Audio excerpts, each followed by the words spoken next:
Nah, dulu ada sebuah kisah, seorang santri,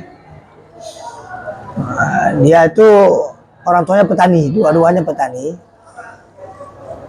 pergi ke sawah. Kesehariannya orang tuanya pergi ke sawah.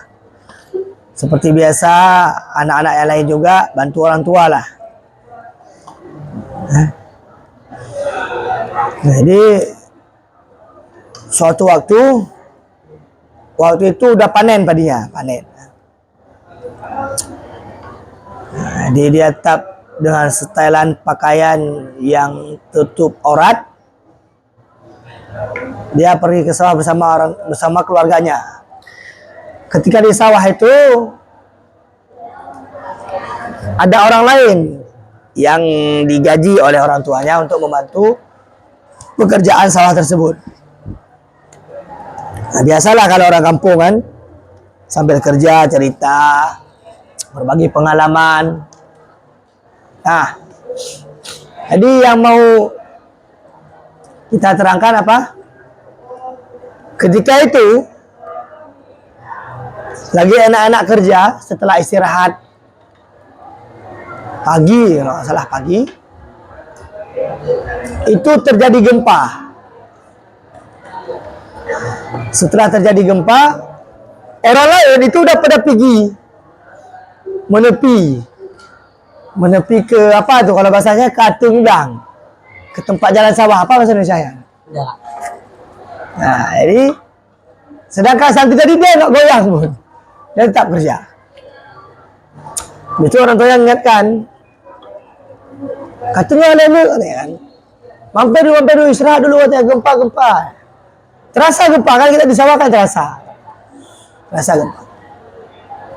Nah, ketika itu dia nggak takut, karena ngapain dia takut? Gempa itu kan bukan Allah kan, bukan Khalik, tapi makhluk yang Allah ciptakan.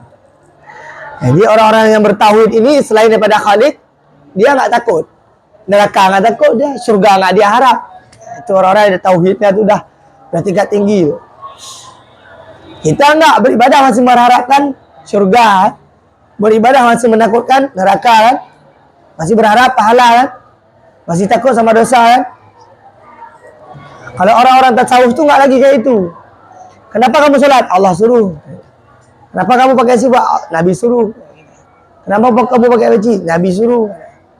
Jadi udah langsung ke Allah, ke Rasulullah. Nggak lagi berkaitan dengan manusia. Seketika itu dia pikir gini, santri itu berpikir gini dia, ngapain takut? Orang kita sholat kok, kita nggak buat dosa. Habis itu dia pergi ke sawah itu membantu orang tua, sebuah kewajiban, amalan yang paling mulia. Dia langsung lanjut. Nggak lama memang gempa ya, sebentar cuma. Dia bilang, ngapain takut? Yang kita takutkan, kita pergi ke sawah itu tinggal sholat. Karena banyak orang yang pergi ke sawah itu tinggal sholat, terutama sholat asar. Paling banyak tinggal. Alah, tak apa tidur. Alah, nanti kita sekalian lah sama maghrib. Minimal telat, minimal. Kalau zuhur mungkin nggak tinggal lah. Karena jam 12 biasa istirahat, jam 2 turun lagi. Nah, jadi biasanya nggak tinggal zuhur. Yang banyak tinggal itu apa? Asar. Tanggung kan? Kalau pulang bersih-bersih tanggung. Padahal lumpur sawah itu nggak najis. Air di sawah itu bisa wudhu.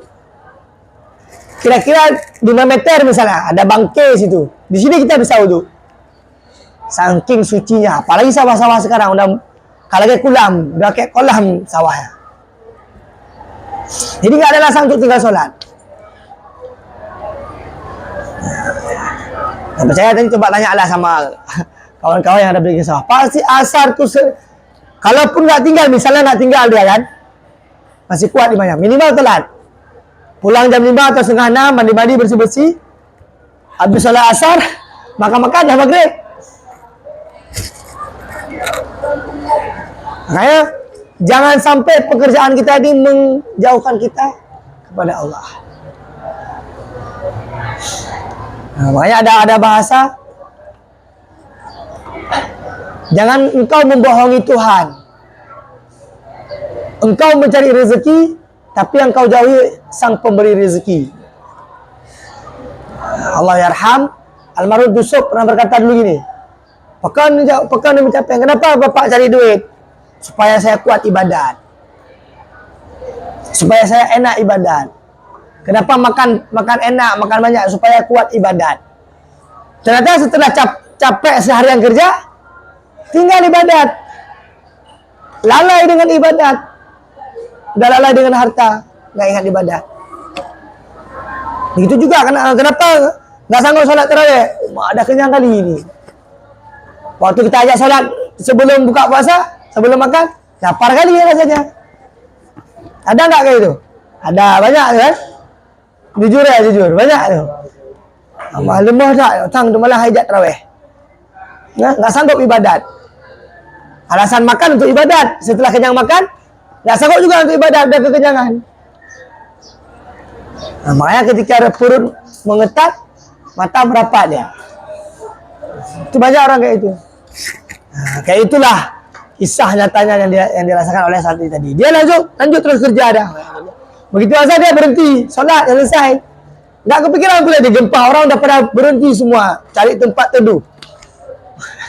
Saking takutnya sama gempa itu. Ya, jadi kita tuh jangan hanya takut hal-hal yang kayak gitu. Banyak tuh kadang-kadang ada juga orang sebagian nggak mau sholat gara-gara belum mandi. Gara-gara ada mandi telat sholat. Ada nggak gitu? Ada tuh.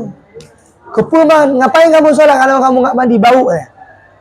Ngapain kamu wangi tapi kamu telat sholat? Ya, bagusnya mana? Bagusnya mana? Bagusnya wangi pun iya, sholat tepat waktu pun iya. Itu yang bagus. Ya, kayak itu dia.